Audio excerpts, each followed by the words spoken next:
If you've tried to draw a picture of an animal and have been overwhelmed by how to depict fur, I have a couple easy steps for you today to demystify that.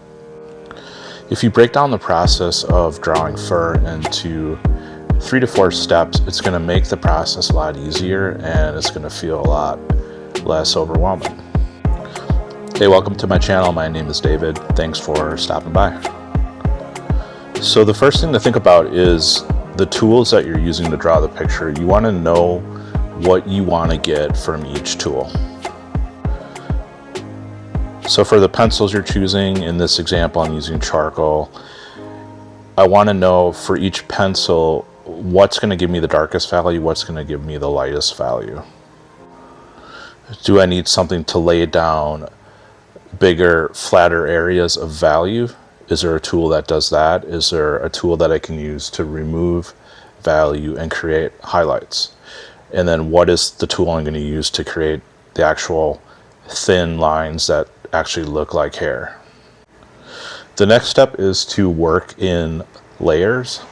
So if you think about doing a couple of layers or passes in your drawing, it breaks it down into simple steps, meaning you don't have to accomplish everything in each area all at once. So you can go back to the areas and layers and give more detail and layer up the illusion of fur. And then the last step is to just go with what's working in the drawing that you have. So react to what you see on the paper and build on that and go with it and build the effects based on what you already have down. So for this drawing, I'm using charcoal pencil, but what I'm talking about today would apply to if you're using graphite or if you're using Conte, for example. So I'm only using one charcoal pencil in this example, and to get dark and light values, I'm just using pressure to get darker or lighter versus different pencils. I'm also using compressed charcoal, which allows me to lay it on its side and get broader, larger areas of value. So just depicting a simple light source coming from the right and then putting the left side of this dog into the darker values. So after I have that first and second pass done, I'm going in for a third time and using the same pencil from the beginning and using more pressure to lay down darker values. And for this next pass, I'm picking up a sharpened eraser, and this is a really handy tool that you can buy. You could also use a kneaded eraser. And what this allows you to do is when you have an eraser that's at a finer point, you can actually remove values from your drawing and get highlight effects. I would note here this tool is really handy because it has, you can see a brush at the end of it, so you can brush off the eraser residue. But just keep in mind, you would only want to do that with a graphite drawing. If you try to use this brush on a charcoal drawing, you're going to have charcoal sponging all over your piece. So you can see as I go around this drawing, I'm reacting to what the marks are doing on the paper and recognizing what starts to look like fur and either building on that or finessing it to create an illusion of fur.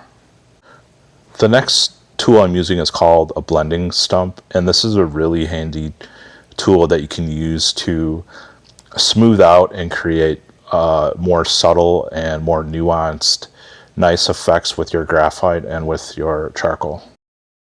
And a blending stump is essentially just paper that is rolled very tightly to a point, and you're smudging the charcoal or the graphite that's down on the paper to either smooth out the rough look of the graphite and the charcoal. So you can see when you lay down charcoal or graphite, essentially you will get the white of the paper showing through in little spots, and the blending stump can allow you to smooth that out and get a more even tone on the paper. You can also use it to blend from darker to lighter value and give you a smoother transition. And you can also use it to smooth out and give subtler, softer edges. So I would definitely try to pick up one of these tools. They're really inexpensive. You can find them at pretty much any art store or on Amazon.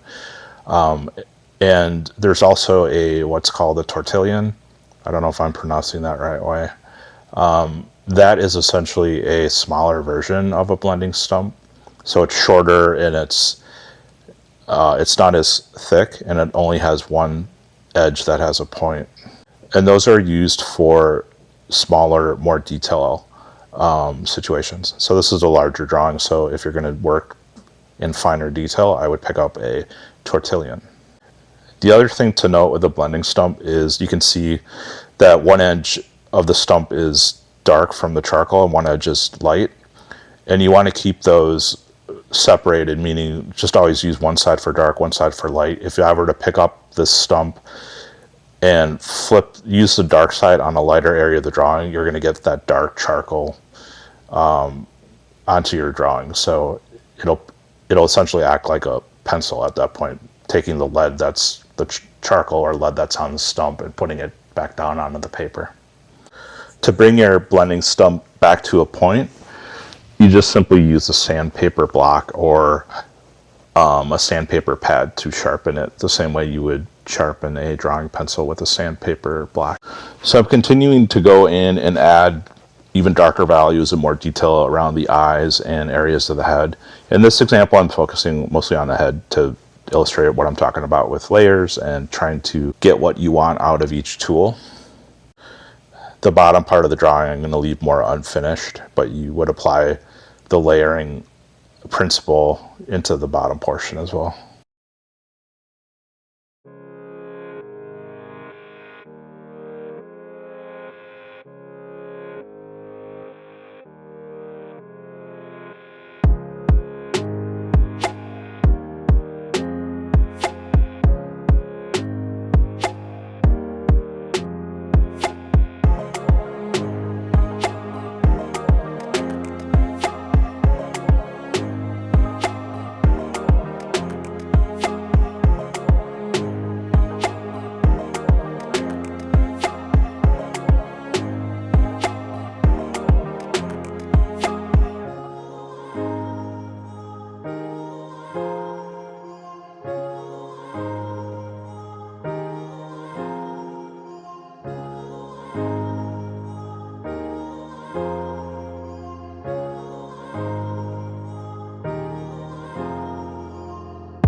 And then the last tool that I use is a white charcoal pencil.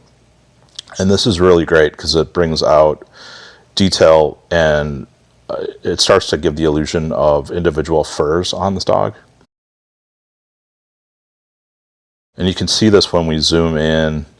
You start to see on the left side here, it looks almost like a backlight. So backlight coming from the left side and lighting up those individual furs, as well as on the front, on the chin, and even like on the nose, it starts to give it a almost a wet nose effect. And that highlight on the nose, that came from the pointed eraser by removing graphite, giving that highlight. But you could get the same effect with the white charcoal pencil.